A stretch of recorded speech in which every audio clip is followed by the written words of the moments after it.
আমরা সুন্নতের নিয়ম না করি, সুন্নতের জন্য সময় দেওয়া হবে।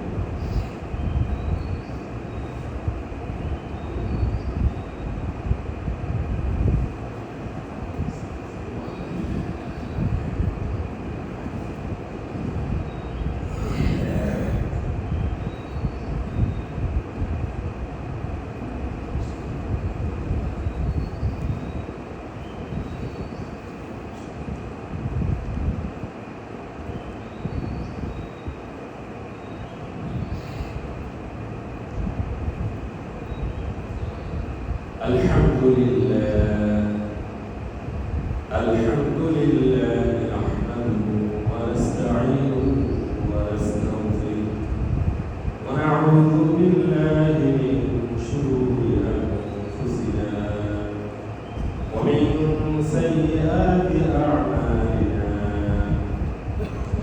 من يهده الله فلا مضل له ومن يضلله فلا هادي له ونشهد أن لا إله إلا الله وحده لا شريك له ونشهد أن سيدنا ومولانا محمدا عبده ورسوله صلى الله تعالى عليه وعلى آله وأصحابه وبارك وسلم تسليما كثيرا أما بعد فقد قال الله تعالى في كلامه المجيد وفي فرقانه الحميد أعوذ بالله من الشيطان الرجيم بسم الله الرحمن الرحيم واعبد ربك حتى يأتيك اليقين صدق الله العظيم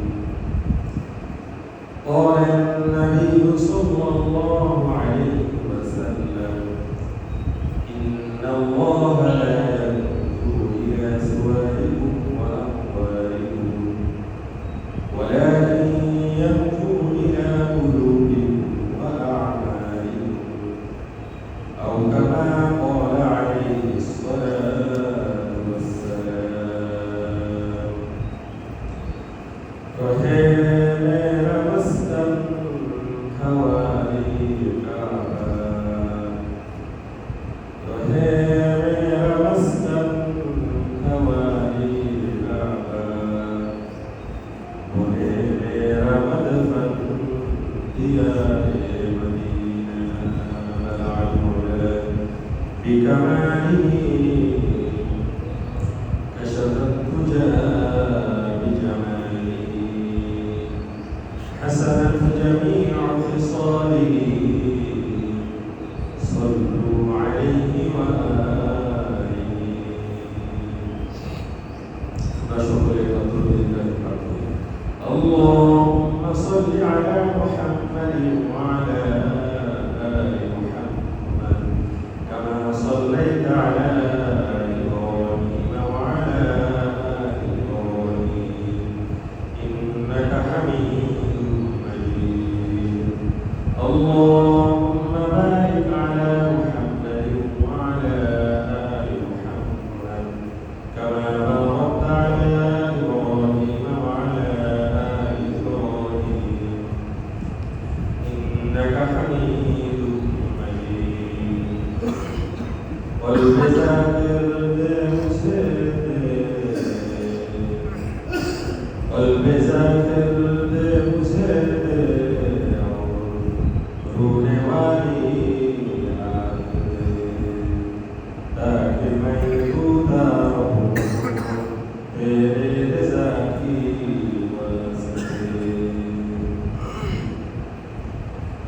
Alhamdulillah, Muhammadullah Rabbil Alamin Tumpalaya. Manabi অত্যন্ত শুকরিয়া যে মহান রব্বুল আলামিন আমাদেরকে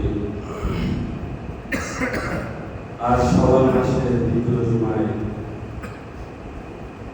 মসজিদে আল্লাহ তাআলার ঘরে সুস্থ শরীরে নিরাপদে আমাদেরকে উপস্থিত হওয়ার জন্য তৌফিক দান করেছেন। এই জন্য আমরা সকলে গিয়ে কালিমাতুশ শুকর আদায় করি, আলহামদুলিল্লাহ। আমরা সকলে জবান করে বলি আলহামদুলিল্লাহ। শুকর তেরা বেহুদ है, शुक्र तेरा बेशुमार, फज़ल तेरा बेकरार, फज़ल तेरा बेशुमार। বান্দা যখন আল্লাহ তাআলা শুকরিয়া আদায় করে, বান্দা যখন আলহামদুলিল্লাহ বলে, তখন আল্লাহ তাআলা এই বান্দার প্রতি রাজি খুশি হয়ে যায়। সুবহানাল্লাহ। যেমন ছোট বাচ্চারা 4 বছর 5 বছর বয়স, এই বাচ্চা যখন বাবা বাবা বলে ডাকতে থাকে, এই ছোট বাচ্চা যখন মা মা বলে ডাকতে থাকে, তখন বাবা মা যেমন আনন্দ লাগে, বাবা মা বলে খুশি লাগে, ঠিক তেমনি ভাবে আল্লাহ বান্দারা যখন আলহামদুলিল্লাহ বলে, আল্লাহু আকবার বলে, তখন স্বয়ং আল্লাহ তাআলা ওই বান্দার প্রতি রাজি খুশি হয়ে যায়। সুবহানাল্লাহ। প্রিয় হাজিরিন, আজ শাওয়াল মাসের দ্বিতীয় জুমা। আজকে আমাদের ধারাবাহিকতা এবং দ্বীনি শিক্ষার ফজিলত নিয়ে কোরআন ও হাদিসের আলোকে অল্প সময়ে আলোচনা করার চেষ্টা করব। ওমা তাওফীক ইল্লা বিল্লাহ, আলাইহি তাওয়াক্কালতু ওয়া ইলাইহি উনীব। সুবহানাকা লা ইলমা লানা ইল্লা মা ফাহহামতা লানা ইন্নাকা আনতাল আলিমুল হাকীম। আল্লাহ তাআলা যখন সর্বপ্রথম বিশ্বনবী মুহাম্মদুর রাসূলুল্লাহ সাল্লাল্লাহু আলাইহি ওয়াসাল্লামের কাছে জিবরাইল আলাইহিস সালামের মাধ্যমে সর্বপ্রথম যখন ওহীর বার্তা নিয়ে আসে, তখন আল্লাহ তাআলা 5টি আয়াত নিয়ে জিবরাইল আলাইহিস সালামকে আল্লাহ নবীর কাছে পাঠিয়েছিলেন। সেই 5টি আয়াত হলো, ইকরা বিসমি রাব্বিকাল্লাযী খলাক, খলাকাল ইনসানা মিন আলাক, ইকরা ওয়া রাব্বুকাল আকরাম, আল্লাযী আল্লামা বিল কলম, আল্লামাল ইনসানা মা লাম ইয়ালাম।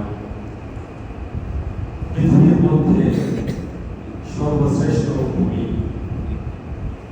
মক্কাতুল মুকাররমা, সৌদি আরব, এবং সমস্ত মানব জাতি থেকে এবং জগৎ থেকে সব থেকে দামি ব্যক্তি মুহাম্মদুর রাসূলুল্লাহ সাল্লাল্লাহু আলাইহি ওয়াসাল্লামের কাছে পৃথিবীর সমস্ত কিতাবাদি থেকে, সমস্ত কিতাব থেকে সব থেকে দামি কিতাব মহাগ্রন্থ আল কুরআনুল কারীম এর সর্বপ্রথম যে আয়াত আল্লাহ তাআলা আল্লাহ নবীকে শিক্ষা দিলেন, সে আয়াত হল শিক্ষা সংক্রান্ত।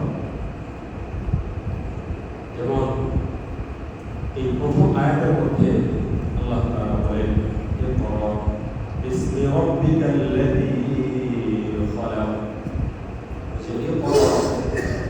আল্লাহ তাআলা বলেন, হে আমার হাবিব, আপনি পড়ুন, ইকরা বিসমি রাব্বিকাল্লাযী খলাক। কি পড়ব? তোমার যে রব তোমাকে সৃষ্টি করেছে, সমস্ত কুল কায়নাতকে সৃষ্টি করেছে, ওই প্রভুর নামে, ওই রবের নামে পড়া শুরু করো। সর্বপ্রথম যে শব্দ ইকরা, এটা হলো শিক্ষার দর্শন। এরপরে আল্লাহ তাআলা বলেন বিসমি রাব্বিকাল্লাযী খলাক, এটা হলো শিক্ষার কারিকুলাম। এরপর আল্লাহ তাআলা এরপরে আয়াতের মধ্যে আল্লাহ তাআলা বলতেছেন খলাকাল ইনসানা মিন আলাক, আল্লাহ তাআলা এখানে শিক্ষার ধরন বর্ণনা করলেন। এরপর আল্লাহ তাআলা বলেন, রাব্বুকাল আকরাম আল্লাযী আল্লামা বিল কলাম।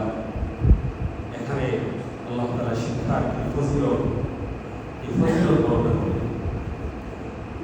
এখন আমাদের মনে মনে একটা প্রশ্ন জাগে, একটা প্রশ্ন সবাই মনের মধ্যে ঘুরপাক খায় যে আল্লাহ তাআলা মহাগ্রন্থ আল কোরআনে সর্বপ্রথম আয়াতকে শিক্ষা সংক্রান্ত আয়াত নাযিল করলেন কেন? মনে মনে এরকম প্রশ্ন জাগে কিনা আমাদের মনে মধ্যে?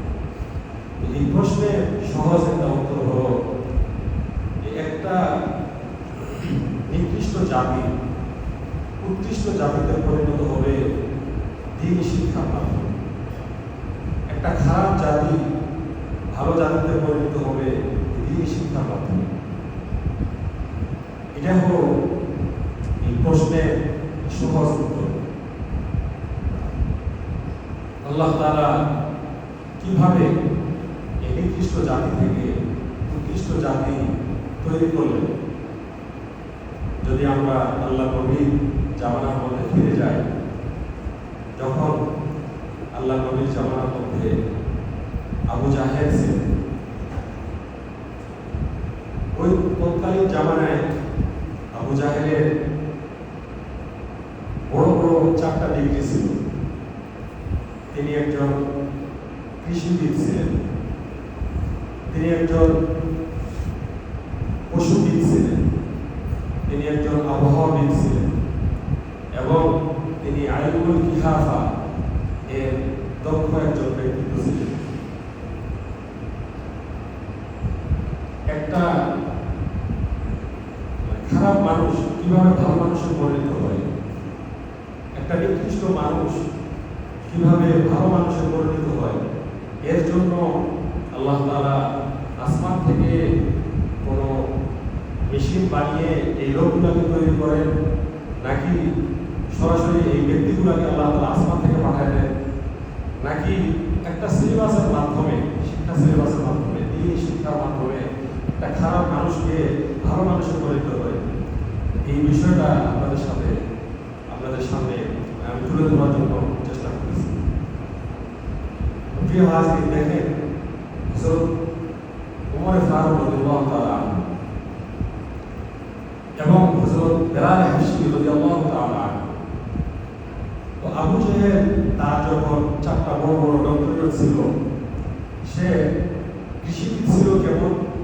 সে যখন কোন খেজুর বাগানে ঢুকত বাগান পরিদর্শন করার জন্য, তখন খেজুরের বীজ দেখে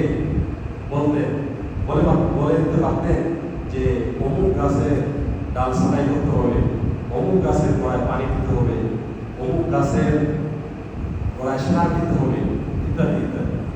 তিনি খেজুরের বীজ দেখলেই বলে দিতে পারতেন। তিনি এরকম কৃষিবিদ ছিলেন।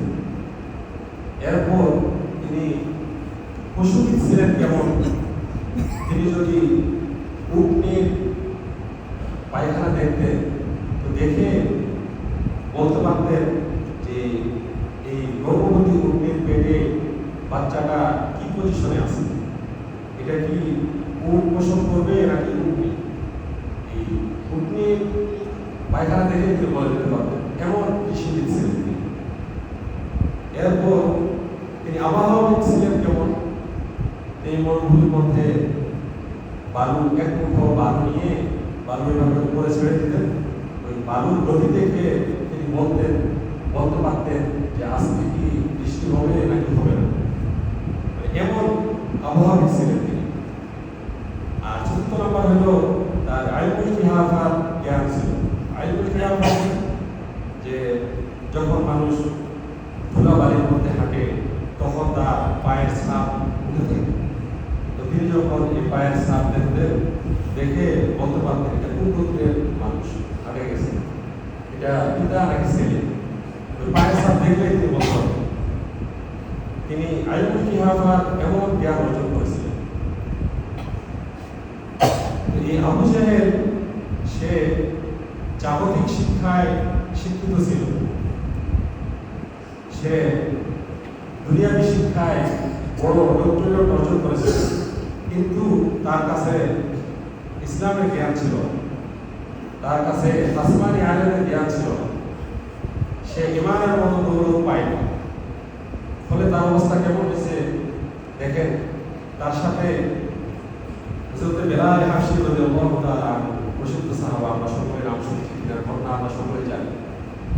এই বেলাল হাবশী রাদিয়াল্লাহু তাআলা তিনি এমন ব্যক্তি ছিলেন, তিনি হাবশা বংশের ছিলেন। তিনার চেহারা খুব সুন্দর ছিল না এবং তিনার জবান খুব স্পষ্ট হয়ে না, জড়তা ছিল। এই বেলাল হাবশী রাদিয়াল্লাহু তাআলা তিনি যখন ইমানের গৌরব অর্জন করলেন, বেলাল হাবশী রাদিয়াল্লাহু তাআলা যখন তিনি শিক্ষায় শিক্ষিত হলেন, তখন আল্লাহ তাআলার কাছে কেমন দাম পেয়ে গেল। বেলাল হাবশী রাদিয়াল্লাহু তাআলা মসজিদে নববীর স্থায়ী মুয়াজ্জিন ছিলেন। তিনি দীর্ঘদিন যাবৎ মসজিদে নববীতে আযান দিতেন।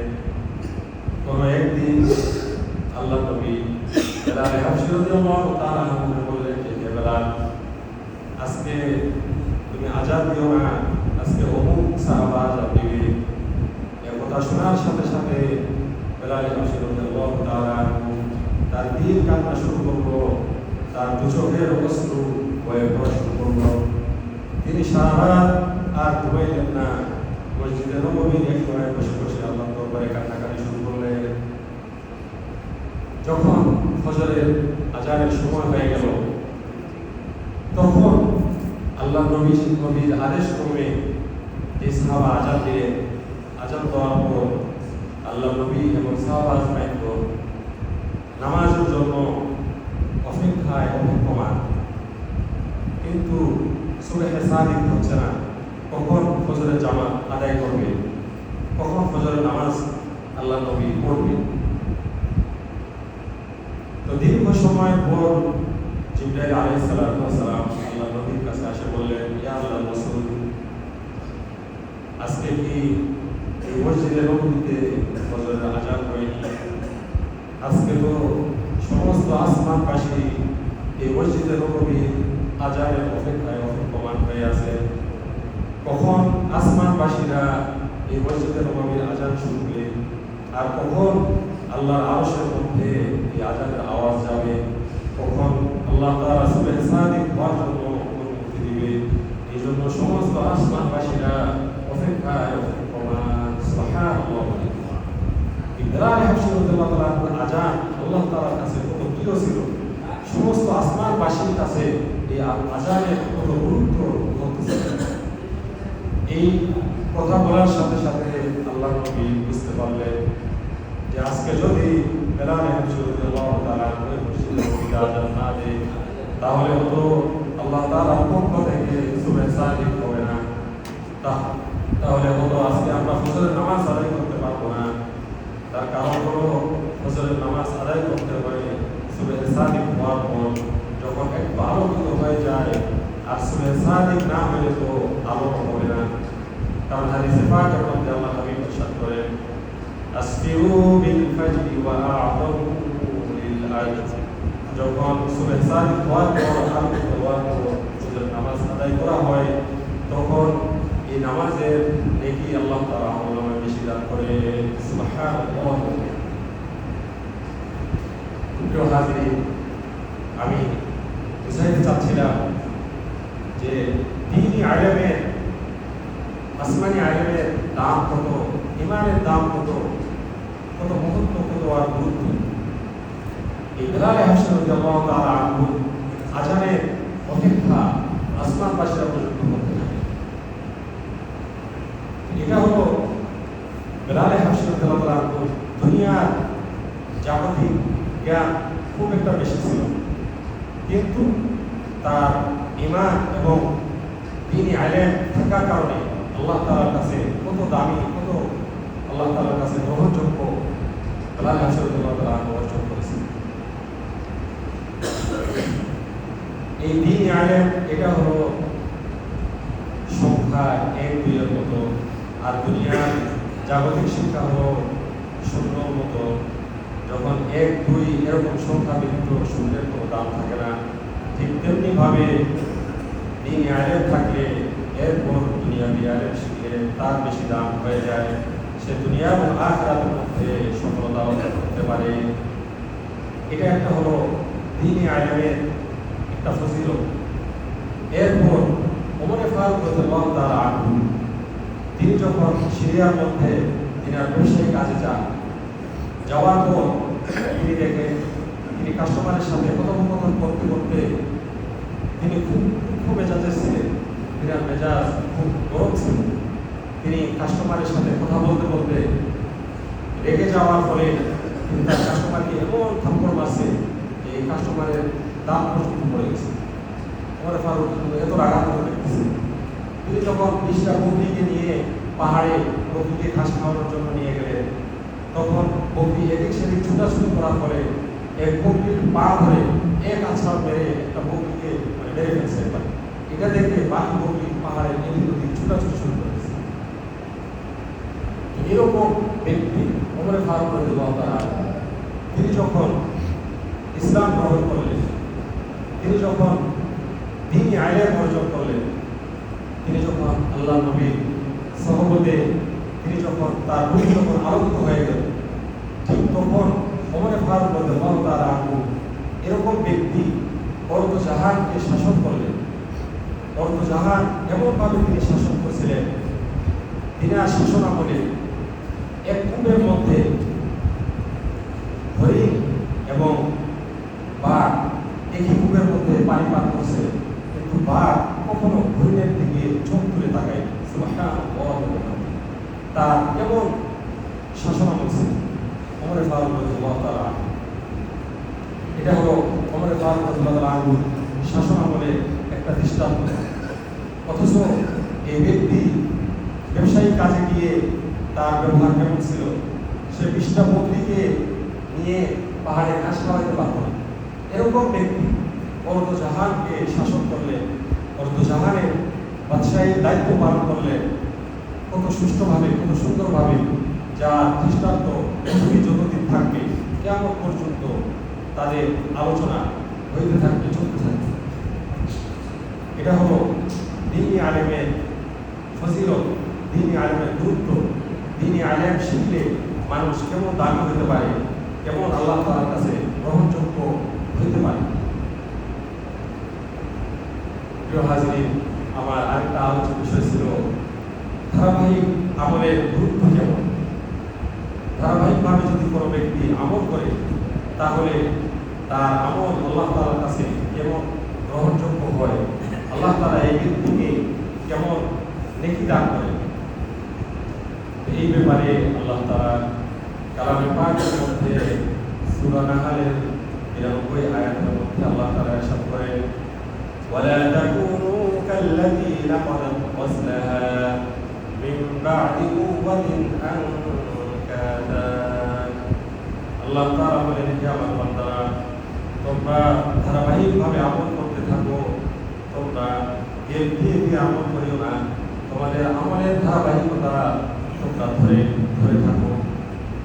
কোনো ব্যক্তি যদি ধারাবাহিকভাবে আমল করতে থাকে তাহলে আল্লাহ তাআলা তাকে কেমন পুরস্কারে পুরস্কৃত করবেন। এই আয়াতের মধ্যে আল্লাহ তাআলা বলেন, ওয়ালা তাকুনু কাল্লাযীনা ক্বাদাত গযলাহা মিন বা'দি কুওয়াতিন আনকাদা। আল্লাহ তাআলা বলেন, হে আমার বান্দারা, তোমরা ওই সমস্ত নারীদের মতো হইও না যারা তাদের সুতাকে শক্ত করে পেঁচায় এরপরে আবার ছিঁড়ে ফেলে। তোমরা এরকম ভাবে আমল করিও না যে এক সময় খুব আমল করলাম, ৫ ওয়াক্ত নামাজ জামাতের সহিত আদায় করলাম, এরপর আবার এই আমল ছেড়ে দিলাম, পুরা রমজানে 30টা রোজা সুন্দরভাবে আদায় করলাম, এরপর শাওয়াল মাসের 6টি রোজা আদায় করলাম না, আইয়ামে বীজের আরবি মাসে 13, 14, 15 তারিখের রোজা আদায় করলাম না, সাপ্তাহিক সোমবার বৃহস্পতিবারের রোজা আদায় করলাম না। এরকম ভাবে তোমরা আমলকে ছেড়ে দিও না, আমলের ধারাবাহিকতা তোমরা ধরে রাখো। রমাদানে খুব দান সাদকা করলাম, কিন্তু রমাদান শেষ হওয়ার পর আর দান সাদকা করলাম না, দান সাদকাকে ছেড়ে দিলাম। বুখারীর বর্ণনার মধ্যে আল্লাহ হাবিব ইরশাদ করেন, আমার উম্মতেরা, তোমাদের বাড়ির মধ্যে যদি কেউ অসুস্থ হয়ে থাকে তাহলে তো তার ওই অসুস্থ ব্যক্তির আরোগ্য কামনা করো, তার সুস্থতা কামনা করো দান সদকার মাধ্যমে। সুবহানাল্লাহ।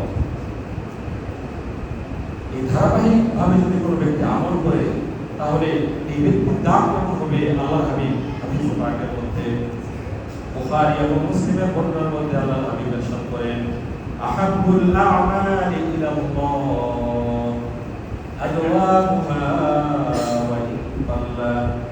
আল্লাহ হাবিব বলেন, আল্লাহ তাআলার কাছে ওই আমলের গুরুত্ব অনেক বেশি, ওই আমল আল্লাহ তাআলা বেশি পছন্দ করে, ওই আমলকে আল্লাহ তাআলা বেশি ভালোবাসেন যে আমল ধারাবাহিকভাবে চলতে থাকে, ধারাবাহিকভাবে চলতে থাকে।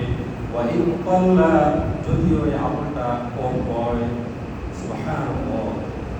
এরপর আল্লাহ তাআলা সূরা হিজরের ৯৯ নম্বর আয়াত, সর্বশেষ আয়াতের মধ্যে আল্লাহ তাআলা বলেন, ওয়া'বুদ রাব্বাকা হাত্তা ইয়াতিয়াকাল ইয়াকিন। আল্লাহ তাআলা তার প্রিয় বান্দাদেরকে আদেশ করেন, ওয়া'বুদ রাব্বাকা, হে আমার বান্দারা, তোমরা আমি রবের তোমরা ইবাদত করো, ইবাদত করতে থাকো, হাত্তা ইয়াতিয়াকাল ইয়াকিন, কতক্ষণ পর্যন্ত ইবাদত করবো, কতক্ষণ পর্যন্ত আল্লাহ তাআলার বন্দেগী করবো, কতক্ষণ পর্যন্ত আল্লাহ তাআলার দাসত্ব করবো, যতক্ষণ পর্যন্ত মওত হবে না, মওতের আগ পর্যন্ত আল্লাহ তাআলার ইবাদত বন্দেগী করতে থাকতে হবে। এটা হলো আল্লাহ তাআলার আদেশ, আল্লাহ তাআলার হুকুম। যখন কোন ব্যক্তি তার আমলকে মওত পর্যন্ত ধারাবাহিকতা টিকায় রাখবে, তখন ওই ব্যক্তি দুইটা ফজিলত পাবে, তার দুইটা লাভ হবে। হাদিসে পাকের মধ্যে দুইটা লাভ আল্লাহ হাবিব ইরশাদ করেন, ইযা আমালাল আবদু ইযা মারিদাল আবদু আও সাফারা কুতিবা লাহু মিথলু মা কানা ইয়া'মালু মুকিমান আও সাহিহান। আল্লাহ হাবিব ইরশাদ করেন, ইযা মারিদাল আবদু আও সাফারা, যদি কোনো ব্যক্তি, যখন কোনো ব্যক্তি অসুস্থ হয়ে যায়, অসুস্থ ব্যক্তি সে দাঁড়াতে পারে না, বসতে পারে না, শুয়ে শুয়ে থাকে, শুয়ে শুয়ে থাকা অবস্থায় সে যদি তার নামাজ আদায় করতে থাকে তাহলে আল্লাহ তাআলা তাকে কেমন নেকি দান করবে? দাঁড়ানো অবস্থায় নামাজ পড়লে যে নেকি, অসুস্থ ব্যক্তি যদি তার আমলকে ধারাবাহিকভাবে টিকায় রাখে, শুয়ে শুয়ে নামাজ পড়লে দাঁড়িয়ে নামাজ পড়া নেকি ওই ব্যক্তির আমলনামায় দান করবে। সুবহানাল্লাহ। আও সাফারা, একজন প্রকৃত নামাজি ব্যক্তি সে যখন সফরে বের হয়, আর আল্লাহ তাআলার হুকুম, আল্লাহ তাআলার নিয়ম হলো যখন কোনো ব্যক্তি মুসাফির হবে, সফরে বের হবে, তখন তার জোহরের 4 রাকাত নামাজ তার জন্য 2 রাকাত। কিন্তু এই ব্যক্তি যদি প্রকৃত নামাজি হয় তাহলে সফরে যাওয়ার পর এই ব্যক্তি 2 রাকাত নামাজ পড়বে, কিন্তু মহান রব্বুল আলামিন এই ব্যক্তিকে 4 রাকাত নামাজ আদায় করার নেকি আমলনামায় দান করবে। সুবহানাল্লাহ। এই হলো ধারাবাহিকতা, আমলের গুরুত্ব এবং ফজিলত। এবং আরেক হাদিসে পাকের মধ্যে আল্লাহ হাবিব ইরশাদ করেন, ইন্না মিন জাযাইল হাসানাতিল হাসানাতা বা'দাহা, যদি কোনো ব্যক্তি নেক আমল করতে থাকে, একের পর এক নেক আমল করতে থাকে, তাহলে সে প্রমাণ পাবে, সে বুঝতে পারবে পূর্বের আমলটা আল্লাহ তাআলার কাছে গ্রহণযোগ্য হয়ে গেছে, পূর্বের আমলটা আল্লাহ তাআলার কাছে কবুল হয়ে গেছে। সুবহানাল্লাহ ওয়া বিহামদিহি।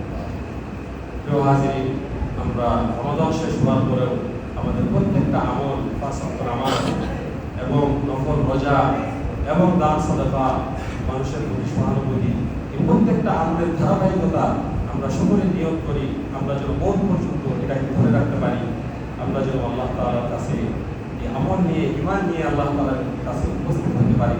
আল্লাহ তাআলা যেন আমাদেরকে এরকম তৌফিক দান করেন। ওয়া আখিরু দাওয়ানা আলহামদুলিল্লাহি রাব্বিল আলামিন। আমরা যারা 4 রাকাত সুন্নাত নামাজ পড়ি নাই, 4 রাকাত সুন্নাত